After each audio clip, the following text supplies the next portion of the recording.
A paz do Senhor, meus irmãos, minhas irmãs, sejam muito bem-vindos ao nosso canal. É Tempo de Ensinar EBD, um canal exclusivo para os amantes da escola bíblica dominical. E hoje iremos estudar a lição de número 12. Ela tem como título Sendo a Igreja do Deus Vivo. Então hoje iremos aprender essa importante lição que nos trará um conhecimento muito grande para a nossa vida espiritual, ok?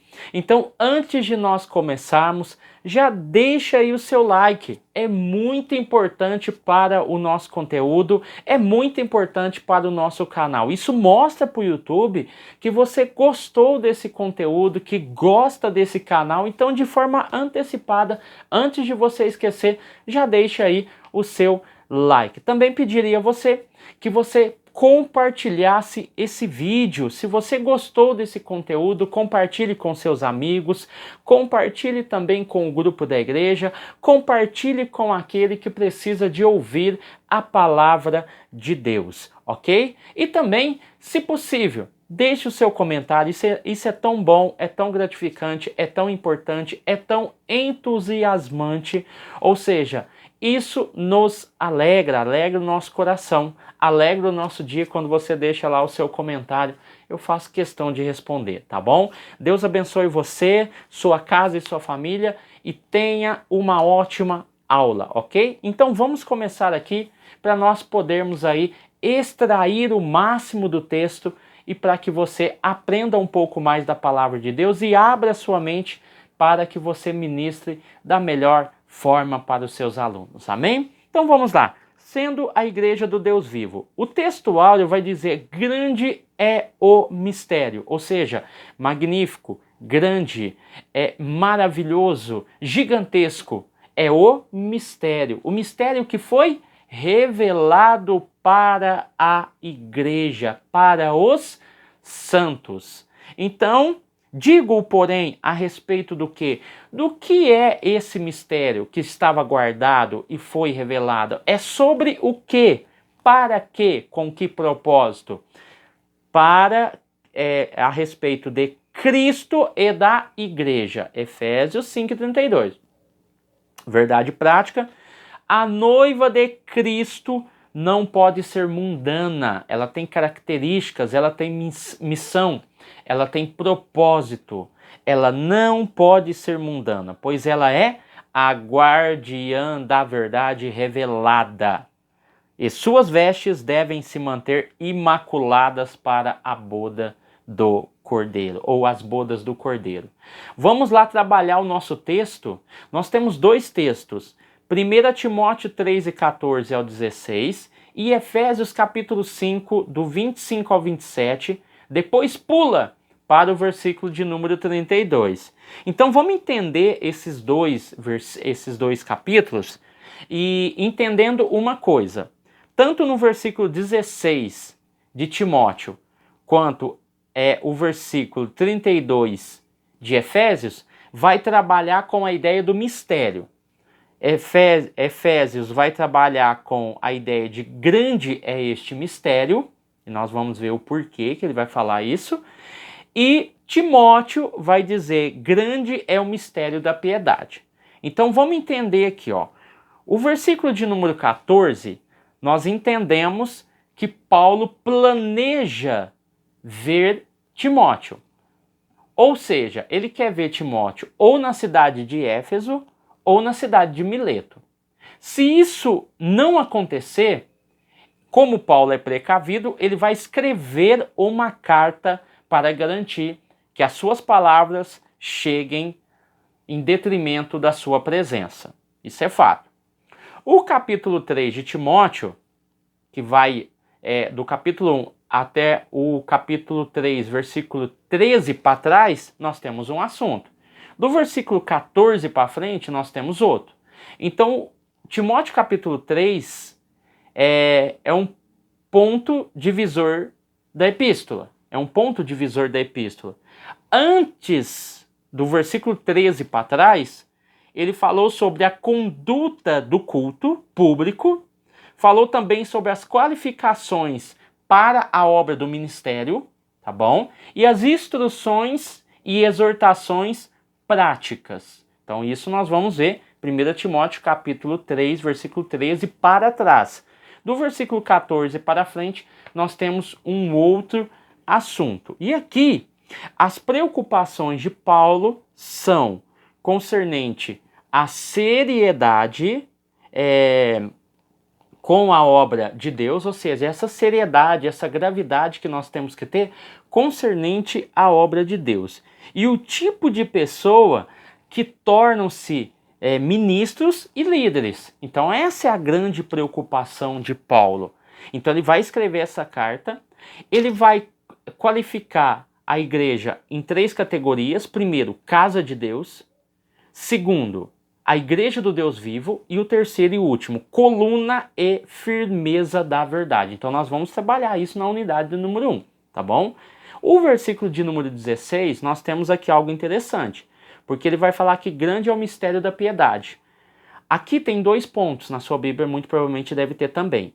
A palavra aquele até a palavra glória, nós temos um hino da igreja primitiva. Em muitas Bíblias, esse trecho está escrito em itálico, ok? Para diferenciar do corpo do texto. Então, claramente nós entendemos e percebemos que aqui se trata de um hino da igreja primitiva, tá bom? Então, Paulo usa um hino da igreja primitiva para mostrar o mistério da piedade, ok? Então aqui nós já entendemos. Efésios capítulo 5, por trás dessa exortação que Paulo faz, marido e mulher, e dando-lhe significado infinito, porque esse significado ele é infinito, você extrai muitos significados desse contexto. Está a analogia majestosa da igreja como a noiva de Cristo. Tanto é que no versículo 25, nós vamos ver o amor de Cristo é um amor altruísta. Versículo 25. O versículo 26 e o versículo 27, nós vamos ver o amor de Cristo é um amor santificador.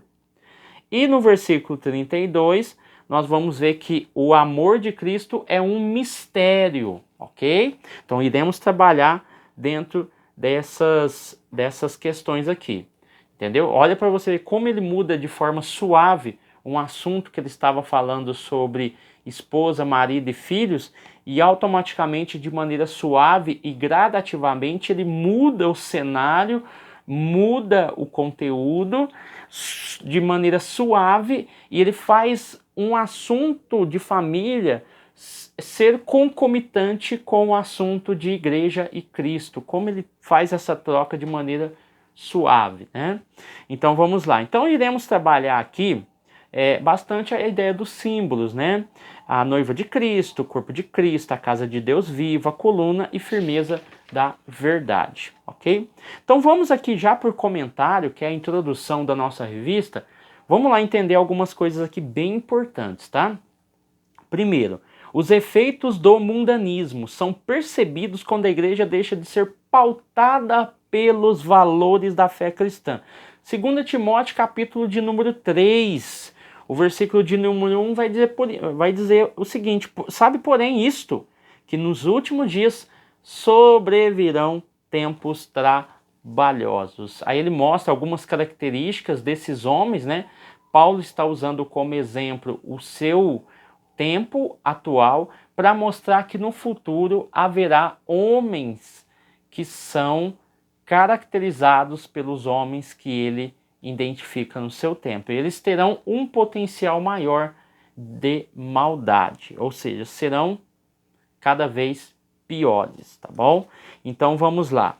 Aqui nós vamos ver e vamos abordar a natureza da igreja, o relacionamento dessa igreja, as armas espirituais que essa igreja pode usar, o papel da igreja do Deus vivo como coluna e firmeza da verdade. Então, esses 3 temas iremos trabalhar aqui, que no caso seria o versículo de número 15 de 1 Timóteo capítulo 3.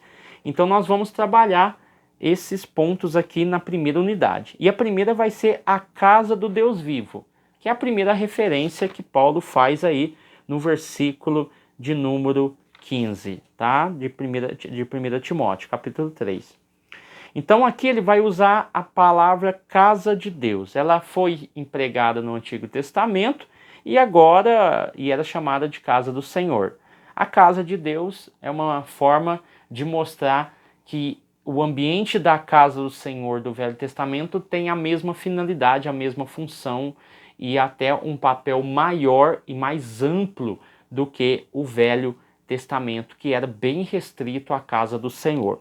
E aqui a casa de Deus, ela tem uma conotação muito interessante que eu queria colocar aqui. Porque como nós estamos falando de casa, nós logo fazemos referência, né? Se eu falasse a casa do meu pai, ou a casa da minha mãe, ou a casa dos meus pais, eu estou automaticamente me inserindo, porque quando eu falo casa dos meus pais, automaticamente eu me defino como filho. E como eu defino-me como filho, eu me insiro dentro desse contexto familiar, que é a casa dos meus pais. Então isso me traz aconchego, me traz confiança, me traz liberdade, me traz uma série de condições que são impostas somente a mim, que sou filho, porque eu estou fazendo referência à casa dos meus pais. Aqui, quando Paulo fala sobre a casa de Deus, ele está ampliando esse conceito. Por quê? Porque os crentes se tornam filhos de Deus. Eles se tornam filhos de Deus, se tornam herdeiros de Deus e co-herdeiros com Cristo.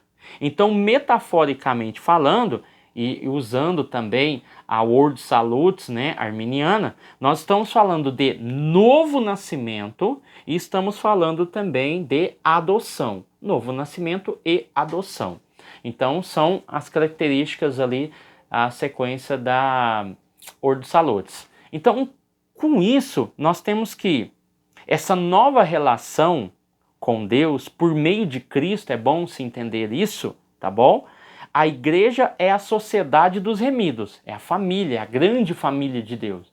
É uma sociedade dos remidos, formada por aqueles que nascem de novo. Então, essa família, ela não pode aceitar o pecado, ela não pode aceitar a imundícia, ela não pode aceitar a concupiscência, mas ela aceita o ser humano regenerado, transformado, que nasceu de novo e recebeu o título de adotado, ou seja, a adoção foi feita. Então ele faz parte, a partir desse momento do novo nascimento, dessa nova família, que é a família de Deus. Então, há características que definem, que marcam esse indivíduo para que ele tenha acesso a essa família de Deus. Ela não é exclusiva para um grupo. Ela não é prioritária para determinado grupo. Não.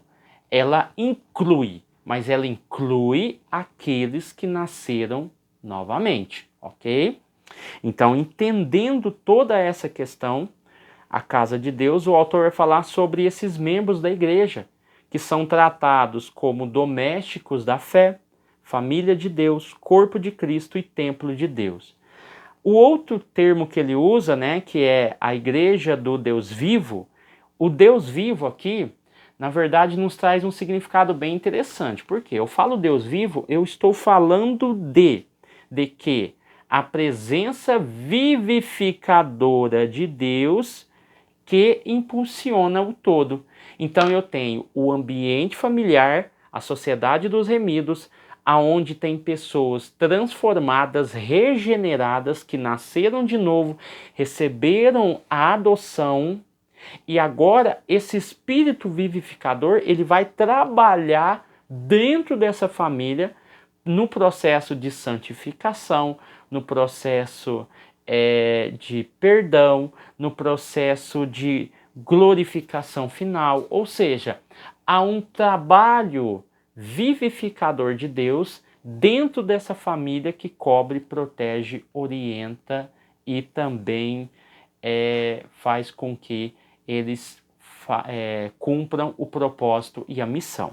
Então nós vamos ver que essa presença vivificadora está caracterizada com um Deus vivo, não é um Deus morto, um Deus de papel, um Deus de pedra, um Deus de madeira, não.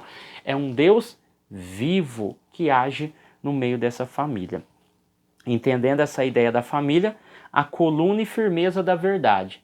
Dentro dessa ideia de coluna e firmeza da verdade, nós vamos ver que os fundamentos que sustenta a verdade, ou seja, significa que foi instruída como guardiã, como portadora das boas novas. Então essa ideia de portadora, também eu posso atrelar a ideia de exploradora, porque ela explora a Bíblia achando, buscando a palavra viva de Deus. Assim como um mineiro dentro de uma caverna procura, em meio à poeira, em meio a tanta sujeira, as pedras preciosas que lá se encontram, assim é a igreja que vive em um mundo totalmente imundo, sujo, poluído, mas vai atrás dessa preciosidade que é a palavra de Deus revelada, que brilha, que salva, que orienta, que ilumina. Então essa palavra é muito mais poderosa e muito mais valiosa do que qualquer pedra preciosa achada dentro de uma caverna, ok? Então a igreja, ela existe para preservar, para interpretar e para perpetuar o que? Estes mistérios. Estes mistérios que foram revelados, que é o grande mistério da piedade, e que nós vamos ver, porque eu falei que no versículo 16 nós temos um hino da igreja primitiva, então nós vamos trabalhar ele, tá? Então, entendendo tudo isso, vamos aqui para o subtópico de número 3. O subtópico de número 3, ele vai tratar sobre o mistério da piedade. Grande é o mistério da piedade. Tanto Efésios quanto Timóteo vai falar sobre mistério. Devemos aqui ter atenção para as palavras mistério e piedade. A primeira foi revelada aos santos. A segunda retrata a base do cristianismo, que é a fé cristã. Então, primeiramente, que é a palavra mistério, ela sinaliza a verdade do evangelho que foi revelada aos santos, aqueles separados, aqueles renovados, aqueles que nasceram de novo. Esse mistério foi revelado a eles. Não é perfeitos, é os santos, os separados. A segunda, que é a piedade, que o autor colocou aqui, é a base do cristianismo, é a fé cristã, é a piedade. Por isso que fala o mistério da fé, da piedade. A expressão o mistério da piedade, o evangelho revelado, a fé cristã, estabelecida no seguinte evento, é Cristo que se manifestou. Aí nós vamos ver aqui, ó, esse hino cristão da igreja primitiva, que Paulo faz questão de colocar nos seus escritos, ele tem uma lógica cronológica dos fatos interessantíssimos. Olha para você ver, vamos lá.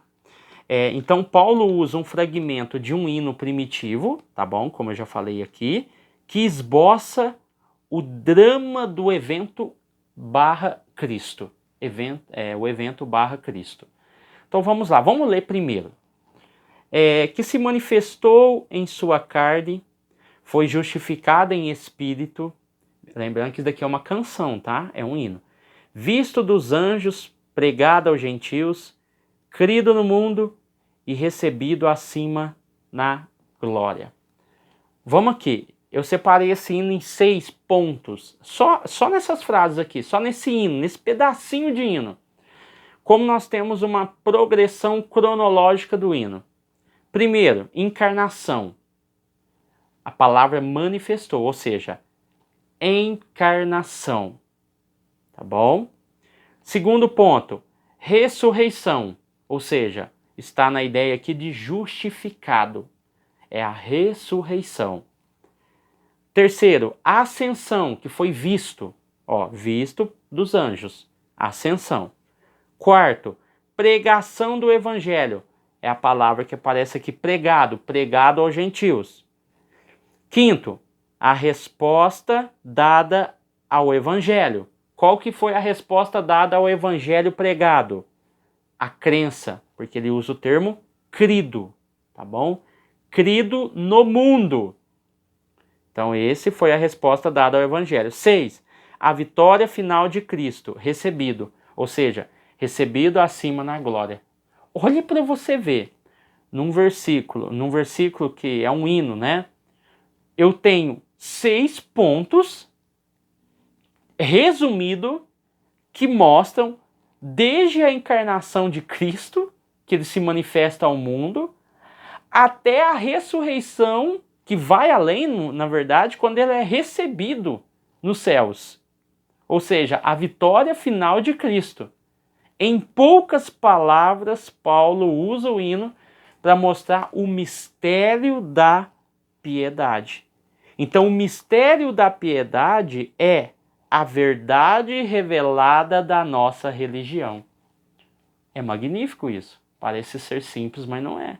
É muito magnífico essa ideia da revelação. Como ele se revelou, qual foi o processo, qual foi o final desse processo, qual é o resultado dessa revelação, qual é o valor que essa revelação tem para nós hoje. Qual é a esperança que se tem dessa revelação? Olha, fantástico. Estou arrepiado aqui. Porque é fantástico como a revelação, o ministério da piedade, mostra a revelação de Cristo para nós. Tá bom? O tópico de número 2, Cristo e o relacionamento com a igreja. Aqui, nós já saímos de 1 Timóteo, capítulo 3, e partimos para Efésios capítulo 5, que no caso a nossa revista utilizou o versículo 25, 26, 27 e o versículo 32, que também usa o termo mistério. O grande é o mistério, tá bom? Então vamos lá. Subtópico de número 1, santificação e pureza. Paulo ensina que Cristo morreu pela igreja, para que a santificasse, tendo-a purificado por meio da lavagem de água pela palavra. Então tratamos aqui da questão da regeneração e da santificação, que está sendo relacionada com a lavagem da alma, da água, que é um sentido figurado, tá bom? Uma limpeza espiritual. Então essa santificação aqui, na verdade, ela está em 3 etapas, como nós já sabemos dentro da teologia protestante.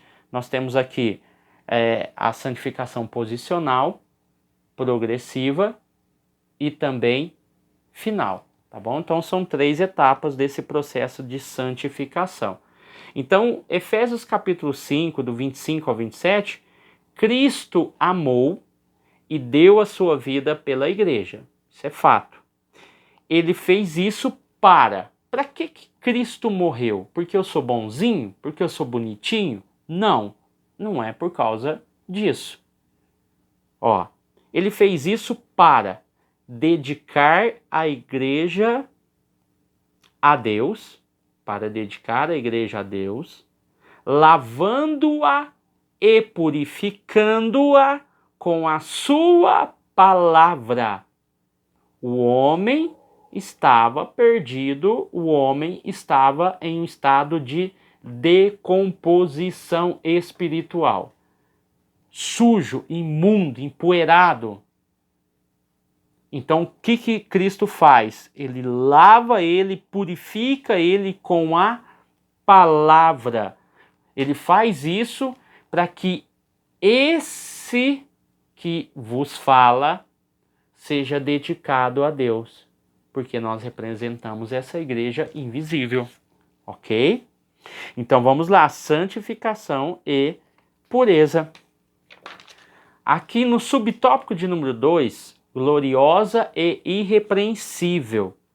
A santificação tem como alvo preparar uma igreja gloriosa, sem mácula, sem ruga e nem coisa semelhante, mas santa e irrepreensível. O versículo 27 aqui, ele fez isso para poder trazer para perto de si. Aí sim, nós somos perdoados, reconciliados com Deus para nos tornarmos santos. A igreja, com toda a sua beleza, pura e perfeita, sem mancha ou rugas ou qualquer outro defeito. é o que nos é apresentado no versículo 27.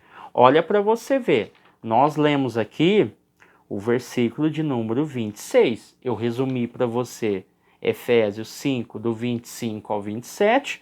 O autor abordou o versículo 26 e depois ele abordou o versículo 27, porque aqui na página 88 ele usa Efésios 5 e 27. Então ele faz isso para trazer para perto de si. Então ele precisa purificar.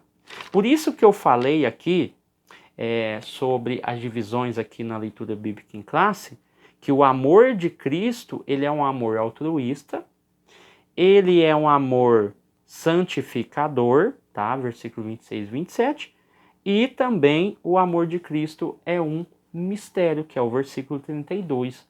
Olha para você ver, aí o autor aborda esse contexto tanto na santificação e pureza, quanto na gloriosa e irrepreensível, tá bom? Então, a ausência de mácula, de ruga, significa sem mancha alguma de ordem moral ou espiritual.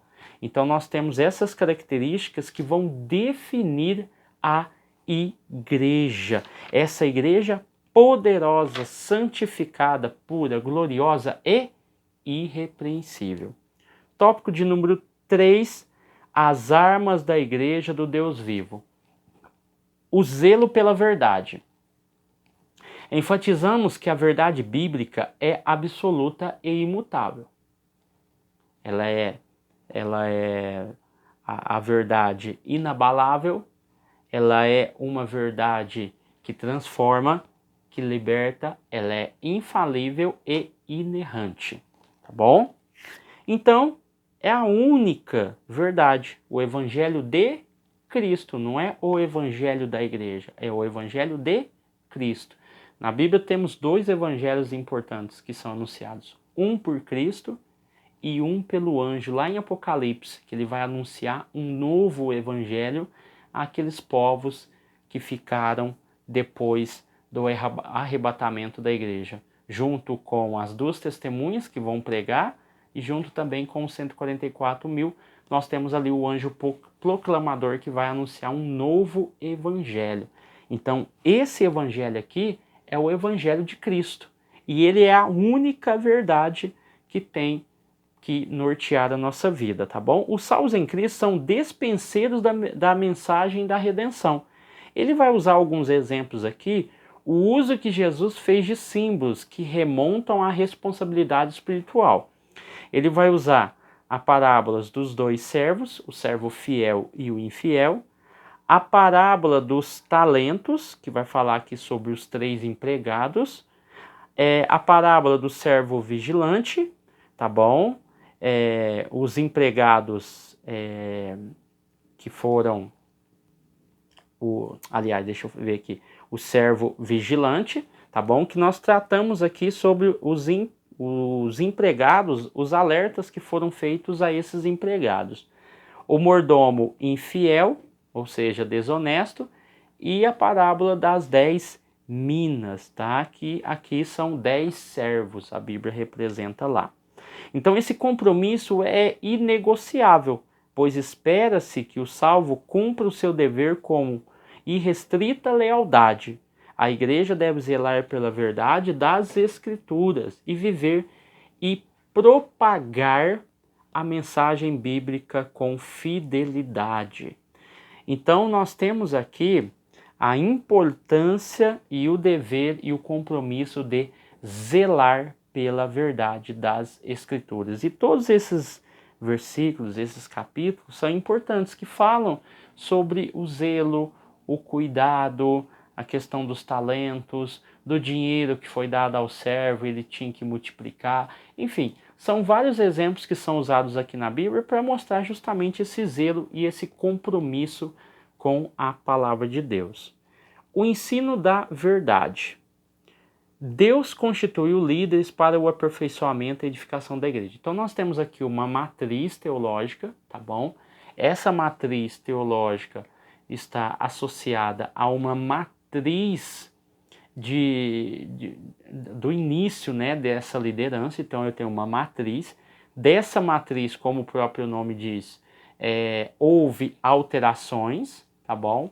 E essas alterações foram benéficas e, em muitos casos, foram maléficas para a igreja. O fato é que na igreja primitiva nós tínhamos uma matriz. Essa matriz é apóstolos, profetas, evangelistas, pastores e mestres. Então isso foi mudando ao longo do tempo, tanto é que na nossa Assembleia de Deus não tem a função de mestres como cargo, assim como o pastor tem.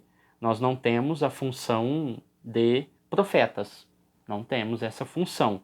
Função eclesiástica, ok? Que fique bem definido aí, mestres e profetas, e nem apóstolos.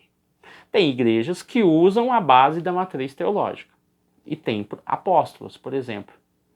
Outras têm bispos, então sai fora da matriz teológica, então se cria novas vertentes através da matriz. Fato é que nós temos aqui um tipo de liderança.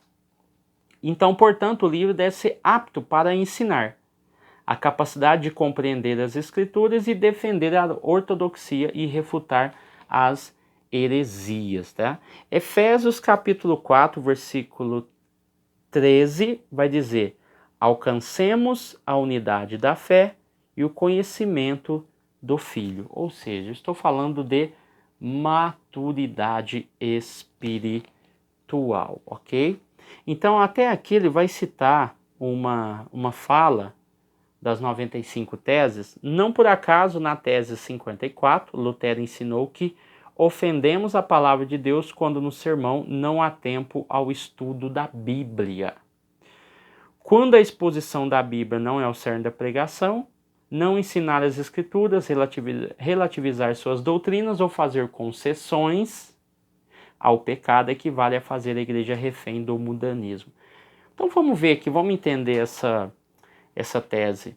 Nós estamos falando das 95 teses de Martinho Lutero, que foram anexadas e fixadas na porta da igreja de Wittenberg, na Alemanha, em 31 de outubro de 1517.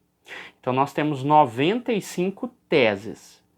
Das 95 teses, o autor usou a tese 54. O que fala a tese 54? Fala o seguinte: ofende-se a palavra de Deus quando em um mesmo sermão se dedica tanto ou mais às indulgências do que a ela. Então os irmãos já bem sabem da história que as 95 teses estão falando ali praticamente exclusivamente sobre as indulgências. Só que é interessante nós pegarmos esse contexto porque dentro desse viés, dentro dessa matriz que foi colocada aqui, o autor quer nos mostrar que nesse ambiente de pregação da igreja medieval, quando se usava a palavra de Deus, em um mesmo sermão, era o quê? Aberto a Bíblia, usado o versículo, expunha o versículo, o texto, só que se dava mais ênfase, se falava mais das indulgências do que da palavra de Deus propriamente dito. Então as indulgências serviam para tirar as pessoas do purgatório, servia para comprar a salvação, o direito no céu, ou seja,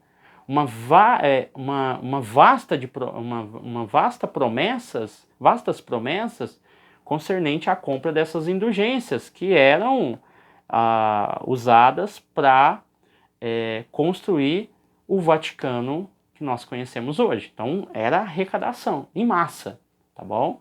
Então aqui nós temos Lutero criticando isso. Então hoje é a mesma coisa. Nós não podemos pegar a palavra de Deus, isso eu no passado errei muito. Quando eu pegava o texto bíblico e eu queria usar frases de filósofos, frases de homens, às vezes eu ouvia na internet. Não, parei com isso. Hoje eu entendo que a palavra de Deus ela é eficaz e transformadora. Eu não preciso ficar abordando, a não ser que seja um texto expositivo ao qual você tenha que usar a fala de alguém para esboçar alguma reflexão. Mas eu não posso usar uma fala de alguém, de um filósofo, seja ele quem for, ou um escritor, ou alguém, para complementar, adicionar ou dar mais significado à palavra de Deus. Eu não posso fazer isso. Por quê? Porque principalmente de pessoas que não são cristãs, é o que a gente vê. Usam quotes e misturam com a Bíblia, usam frases de filósofos que às vezes tinha lá no seu passado, no seu tempo, o seu relacionamento com jovens, tinham escravos sexuais, aí você pega uma frase dele e coloca no seu sermão e o povo dá glória a Deus por causa disso e mal sabe e mal conhece o passado desse filósofo. Então nós temos que tomar cuidado com isso, saber entender em que ponto eu devo usar e para quê e qual a finalidade dessas questões, tá bom? A palavra de Deus ela não pode ser usada como muleta para assuntos. Eu não posso usar ela para ganhar dinheiro, como nós aprendemos na outra aula. Paulo não usou ela para ganhar dinheiro, para ficar rico, para fazer isso, para fazer aquilo. Não. Ele pregava o evangelho pelo amor das almas, ok? Então, esse é o mistério, né? O grande é o mistério. E digo, porém, a respeito de Cristo e da igreja. Então, aqui nós tratamos de maneira bem interessante os dois textos. E aí nós ficamos com mais uma aula. Espero que você tenha uma boa semana. Espero que você seja realmente abençoado por Deus. Não deixe de acompanhar o nosso canal. Nós temos vídeo toda semana, tá bom? Nós temos conteúdos exclusivos, tá bom? Por que conteúdos exclusivos? Porque são produzidos por nós, produzidos pelo canal.